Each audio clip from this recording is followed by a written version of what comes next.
Hello, everyone. This is Dr. Mike Chu, a physical therapist. Hey, today we're going to be talking about how to transition from clinician to educator with Dr. Felicia Ingram. We'll be back in a few seconds, okay? HelloNote is a truly therapist-friendly practice management solution with integrated EMR that will enhance workflow, efficiency, and patient care. HelloNote reduces error and allows you to spend more time with your patients. It comes integrated with billing. Claims are generated once a note is completed. You can bill with one click and a patient portal, which streamlines the patient intake process. Beautifully engineered and cloud-based for easy accessibility, the software works on all platforms. You can access patient records from anywhere. We also offer 24/7 support. HelloNote is the practice management solution that you're looking for. Hello, my Facebook friends, YouTube friends, podcast people. And if you're watching live, comment live. Watching on a replay, comment replay. Today we got a special guest, but before I keep on going and introduce her, check out hellonote.com. It's our documentation system that we use in our private practice. We got, brick and mortar, home visits, assisted living that you go to, retirement home, whatever. You can use hellonote.com for your private practice, okay? And of course, don't forget to use medbridgeeducation.com if you need continuing education units. So speaking of continuing education units, we're going to be talking about that too with Dr. Ingram. But if you need online stuff, medbridgeeducation.com, use the code alternative. You get obviously a 40% discount, not 10, not 20, not 30, but 40% discount. Beat that. And then, of course, the reason why I actually reached out to Dr. Ingram, because she is going to be one of the many awesome, amazing speakers for the upcoming APTA Spring Conference, whatever you call that, festival conference in Nashville. This is going to be happening next week. And I told her, hey, why don't you, come over in our podcast and stuff like that, teach us how you're being amazing and everything like that and leveling up. So before I keep on going, actually, our special guest for today is Dr. Felicia Ingram. She is actually a clinician in the Sports Plus outpatient, actually the hospital outpatient, stuff like that. We'll ask her more. And now she's a program director of the PTA program here at Jackson State University. So without further ado, let's go ahead and bring in Dr. Felicia Ingram. Dr. Ingram, thank you very much again. I know you are a very busy person, and with everything that you do there at Jackson State, and of course in life. Again, could you please tell us again who you are, what do you do, and how can we level up? Hi, I am Dr. Felicia Ingram. I'm been a physical therapist for, goodness, almost 30 years now. I've worked for West Tennessee Healthcare for most of that time. Just recently in 2022 transitioned over to becoming program director here at Jackson State Community College for the PTA program. I've worked in various settings, just about every clinical setting that we have in our profession. I have definitely tapped into it. So it really helped to prepare me to take on this new endeavor as I try to prepare our future clinicians to go out and to impact the healthcare system overall. You know what? I love what you said about impacting the future of the clinicians. I also accept students for doctor of physical therapy students from University of St. Augustine in Graceland. And for some reason, I really step up my game when I have students, coming into our clinic. Is if for some reason I'm like, oh, I need to step up. I need to do more. I need to do better because I have students looking at me. Just like my kids, and when I'm, doing stuff at home and then my kids are watching me, I'm like, my tendency is to do better. And I'm assuming this is what Dr. Ingram is doing too. And Dr. Ingram, could you please tell us, you mentioned 30 years of practicing as a therapist, and then all of a sudden you transition to a clinician, to an educator. I mean, was it hard? Was it difficult? Was it a culture shock? I mean, tell us more about how you transitioned. Did you just got tired of the hospital system or the outpatient or stuff like that? Not really forced. What made you decide to go step up and teach the future of our profession? Well, I've actually been serving as adjunct faculty here at Jackson State probably since, I would say, 2007, I believe. Always loved education. For years, even in high school, I thought that I was going to be an educator, but Okay. then switched over, became a physical therapist. But throughout the time that I've been a clinician, I've also been teaching. I have been an international teacher for of manual lymphatic drainage. I started that in 2012, traveling around the country and different parts of Canada, primarily. Ventured over into Austria a little bit, teaching manual lymphatic drainage for years. And so teaching has always been something else that I've been doing in addition to being a clinician. So I've always had a passion for it.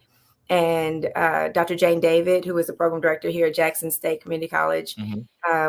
had decided to retire and start enjoying family and branching off and doing something different, and reached out to me and talked to me about this opportunity. And I just said, well, I think it's something that I would enjoy doing because I love education. I love learning. I am a lifelong learner. And this is just another way for me to give back to the profession that I love. Oh wow! Oh wow! There are three things that Dr. Ingram mentioned there, ladies and gentlemen. First is the love and passion for teaching, and she's been doing it for a while. I didn't know that, Dr. Ingram, that you've been teaching and traveling for. You need to teach me those manual lymphatic drainage, right? You got to teach our clinicians at the clinic. We do it every now and then. We don't have a lot of lymphedema patients, but we got like one or two patients that's like that. So you gotta do a CEU class on us on our clinic. But she mentioned about the lifelong learning, ladies and gentlemen. It's very important that you do that. There's a reason why us therapists, that we have the CEU requirements by the state. It's a continuous process. When you graduate, you don't stop learning. The only time you stop learning is when you obviously die. The goal is to keep learning. And of course, aside from learning, is you're applying it. And this is what Dr. Ingram is doing. And I see her all the time. I've been attending their what do you call this meetings at Jackson State, and they're applying it, and they're actually even not forcing, asking their own students to teach. Imagine that. Most of the time it's the teacher who's talking, but when I go there, it's the students who are actually teaching. They're applying it to themselves, so it's very important. So, Dr. Ingram, I know you mentioned, you've done CEU classes, you've traveled around the world speaking, and then Dr. Jane David asked you. So was it hard because I'm sure you miss clinical setting, but and then now you're teaching or sitting down in the computer teaching all these people who don't even know what a MMT ROM, it's like, you don't know this and stuff like that. You're basically teaching high school graduates, and it's like, seriously, you don't know this yet? So was it hard to transition teaching that? It definitely was hard, because, as you know, from over 20 years ago, even the terminology evolves. Mm, That's why one positive to that is, like you were saying, accepting students. And that's what we tell the students in this program, is because they're intimidated by the thought of, oh, I have to go and do a clinical rotation.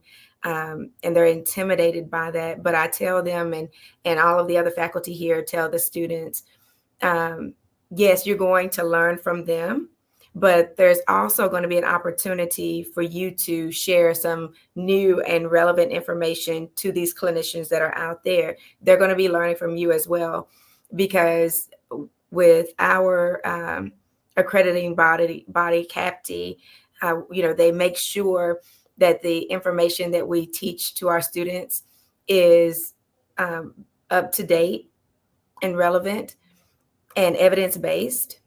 mm-hmm, And so I'm constantly having to look at the textbooks that are coming out, and looking at our federation, letting us know they're doing the auditings of the textbooks to make sure to see which ones are going to be the best ones for us to use.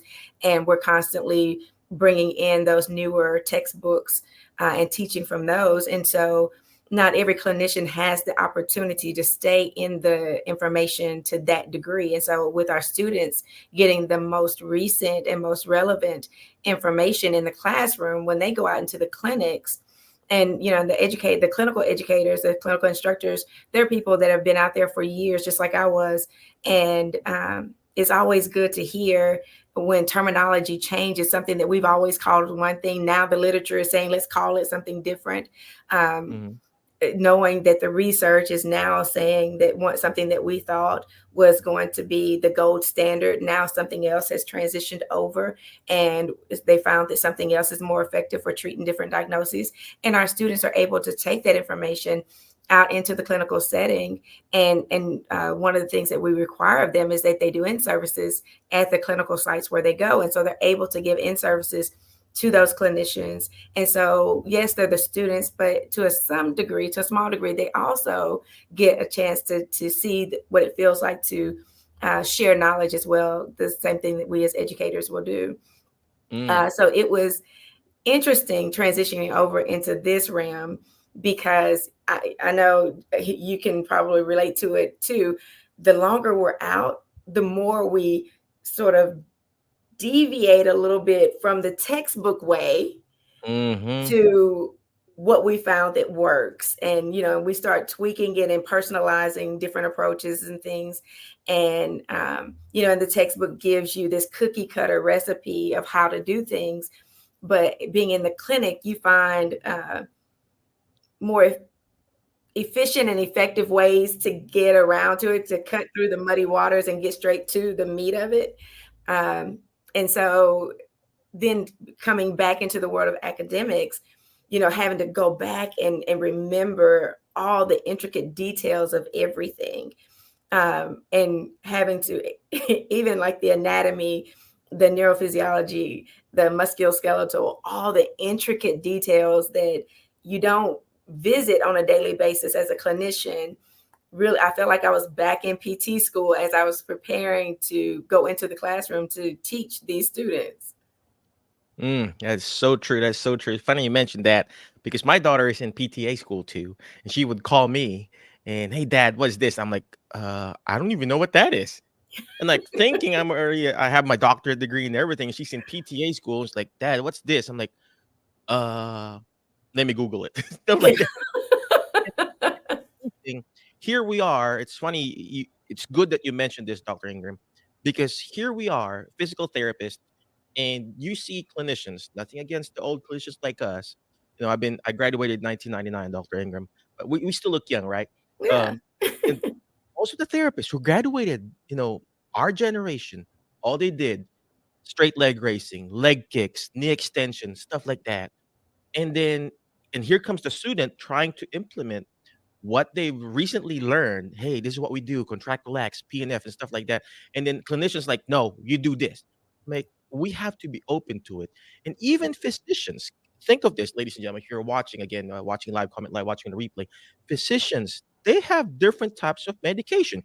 First generation antibiotics, second generation antibiotic, penicillin, amoxicillin. Now they got all this fancy, 3-day, 4-day antibiotic. And then imagine if they didn't accept the new practices, the new evidence base, they'll be stuck in their own ways. And same thing in therapy. We have to learn to embrace the new generation that's coming in, the new techniques that they're learning, and then you collaborate. Gone are the days that you're competing. You're collaborating, and the student is learning from you as a CI, and then you as the CI learning from the students because I learn a lot from them, Dr. Ingram. So on that note, Dr. Ingram, w- w- do you have lots of students applying for PTA school? Because we do have a lack of, we're lacking therapists. We need more therapists out there. So, do you have a lot of students applying? I mean, how are you sharing the good news of it and everything? So, That's one of the things that across the state, program directors, we get together and we discuss what we're seeing in each of our programs. And I will say that across the state, we have seen over the years, we've seen a decline in the number of students that are applying into mm, these for our PTA programs. Um, we do have a substantial amount that are applying, but in comparison to what we were accustomed to even 10 years ago, we have seen a decline. We're trying to get out and educate as much as we can. We're doing a lot of informational sessions. And one of the things that from the educational standpoint, the research is showing is we are able to have more impact, a greater impact on students if we start going out and educating them at like the 8th grade level, as opposed to, Mm. for years, it was always go and talk to the juniors and seniors in high school. Well, now what they're saying is we need to start as early as 8th grade, Wow. because by the time they get to be juniors and seniors, it may be too late, because some students, based upon their socioeconomic backgrounds, or so many other determinants that can impact their decisions on what they will do in the future. Some of them, by the time, coming from middle school to high school, you see a lot of first generation college students. And some of them may feel like I can't afford it, or some may feel like I'm not qualified for it. So if we can get them at the 8th grade level, then what we're able to do is show them that, especially colleges like Jackson State Community College, you can go to school for free. There's a Mm-hmm. lot of people that don't know that. Mm-hmm. You can get your PTA degree for free by I coming through know. Jackson State. But whenever they come into high school and they think, oh, college is not an option for me, then they don't strive as hard to be as successful as they need to be. And so that can impact their ability to get into programs like this. But if we get them at the 8th grade level and let them know this is possible, it is a goal that is attainable, then they can start ramping up and doing everything that they need to do to prepare themselves so that they can be a viable candidate for our programs in the future. So we're going out into the middle schools. We're doing informational sessions through Zoom and different things. We have a team of people that are going out throughout the state on a weekly basis, almost talking to different schools, doing everything we can to let them know. One thing that was sort of scaring people away from the profession is, how our profession has been over the years. You and I have been at it about the same amount of time. We have ebbs and flows. There's times when the job market is looking great, and then there's times Mm-hmm. when it looks like it's dwindling down a little bit. And with most recently, with all the legislative things that we're dealing with, like the 15% differentials for PTAs and things like that will impact. And whenever that information goes out into society, and is not kept in proper context, then people will think, oh, it's a dying profession, when in Mm-hmm. actuality, it's not. Mm-hmm. You look at the job outlook, our profession is projected to grow and continue to grow. And just like you were saying, and what I see is I'm getting people reaching out to me asking, hey, can you let your graduates know we're looking for someone? Can you let your graduates know we're looking for someone? But, if you aren't putting that information out there, then people don't know. And we're needing everybody to help us to spread the word that there is viability in this job market. So it would not be a waste of your time to come into this profession as a PTA or as a PT, whichever realm you want to come into it with. And the other thing that I try to tell students to look at is, just because, if, say, for instance, if you're looking in the West Tennessee area, if the West Tennessee area job market doesn't look that productive, then don't just base it on the West Tennessee area. Look Mm. further, span your reach, because it may be slow in West Tennessee, but it may be booming in East Tennessee. That's Uh, true. so we've got to look at it from, a statewide or even a national standpoint as we make Mm-hmm. decisions on what we're going to be doing. Well, it's funny you mentioned that you look at it on a in a bird's eye view. When you're asking, we're streaming this in the alternative healthcare career group. We do have, like, I think around 50,000 members in this group that's are looking for alternative career. But most of them, they would say, hey, I can't find a job. But of course, they're in, let's just say I live in Martin. You really can't, you will never find a job here in Martin, Tennessee. So you will have to venture out. Mm. I came from the Philippines, and obviously the job market there is, it's bad. So I had to get out of the country. And what happened is that I had to get out of the country, went to the United States. Did I go to New York? No. Yes, I went there. Did I go to a big city in where? let's just say Nashville. No, I went to Martin specifically because there was one company that is needing me here. So I went here. But if you're going to ask, hey, is there a lot of opportunities in Martin? No, not a lot. So you will have to have a bird's eye view. And this is where the school comes in. They have the bird's eye view. And sometimes we look at in a small view, in a picture, just like what we're doing right now. This one, you're looking at a wide view and close view and a much closer view that you can see my pores, if that made sense. So sometimes you have to go look at the bird's eye view like this, and then you will see the opportunities out there. And let me ask you this too, Dr. Ingram. So aside from the settings, I know you talk about this a lot in school. What are the different settings that a PTA can really do? I know we all know nursing home. You all know outpatient. What else are the other settings that a PTA or a PT can do? Can you talk Oh, about that too, there's real quick? yeah. I mean, we can in the school systems. Uh, I've worked in that setting. We have PTAs that are working in that setting. The pediatrics, like the Therapy and Learning Center here in Jackson, Hmm. Tennessee, and other pediatric settings throughout the West Tennessee area, throughout the Tennessee area. So you have pediatrics, you have, like you said, the nursing home, the skilled nursing facilities, the inpatient rehab facilities, hospitals. Traveling is another lucrative area that PTs and PTAs can go into, preferably after you've gotten a little bit of time under your belt before you start traveling. Hmm. Home health agencies, same thing. Hopefully you'll spend some time because with traveling and home health, it's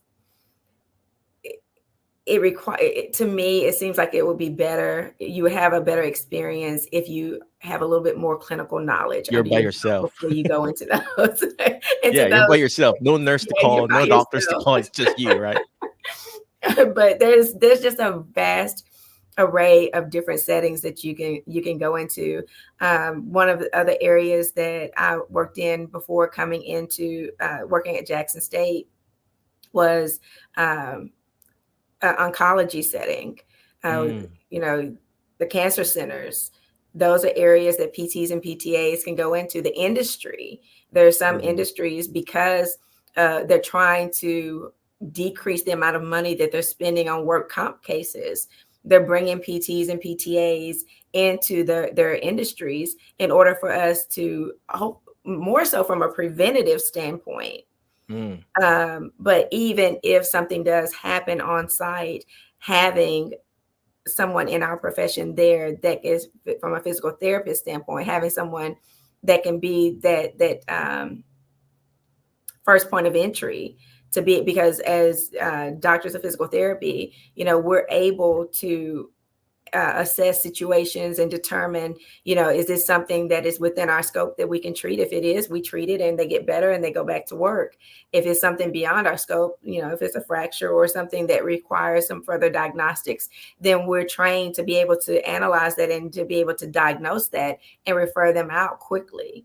But what we'll see a lot of times is we end up being a great resource for helping to cut down healthcare expenditures because, with the way that it was formatted, 10, 20 years ago, you had to go to your primary care physician. That person had to refer you to a specialist. Once you saw the specialist, then that person turns around and says, okay, try physical therapy. Well, by that time, how much money are you have you spent on doctor's visits and things like that and diagnostics? Whereas now, because of direct access, people can come straight into us as physical therapists and we can do assessments that can let us know, is this something that we can treat with our skill set, or is this something that we can refer out for something else?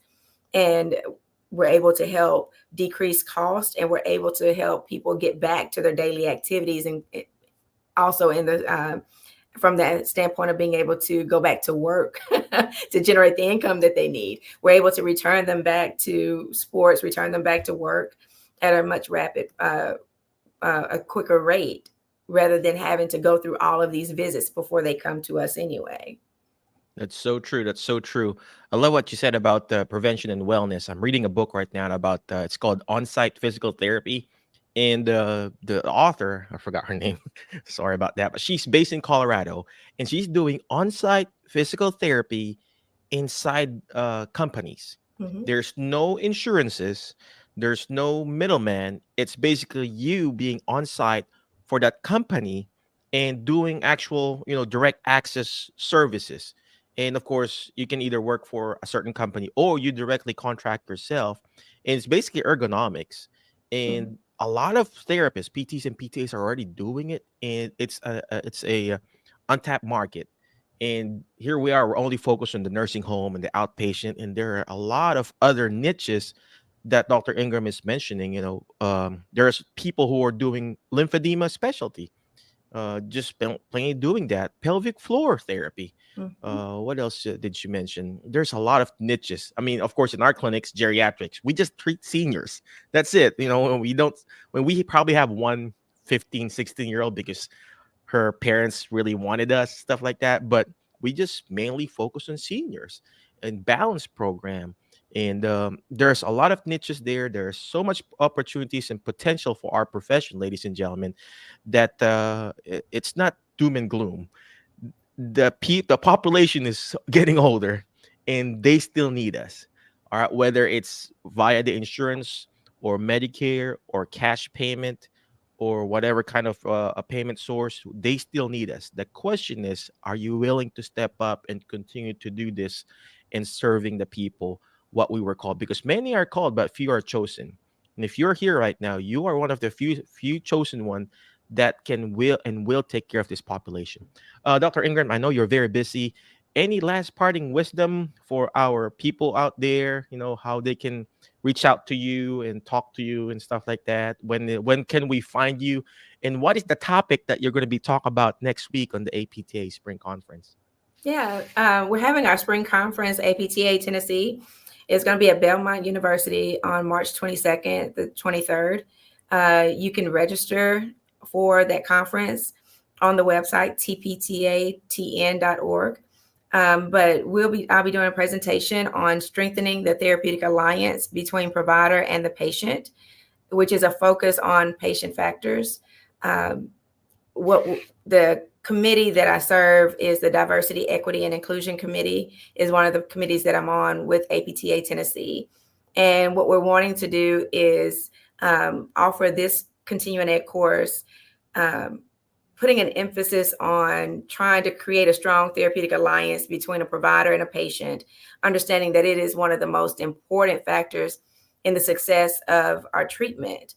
And when we talk about therapeutic alliance, what we're talking about is you're taking that clinician and you're taking that patient and you're doing what insurance companies have been begging for us to do for years, doing a collaborative goal setting.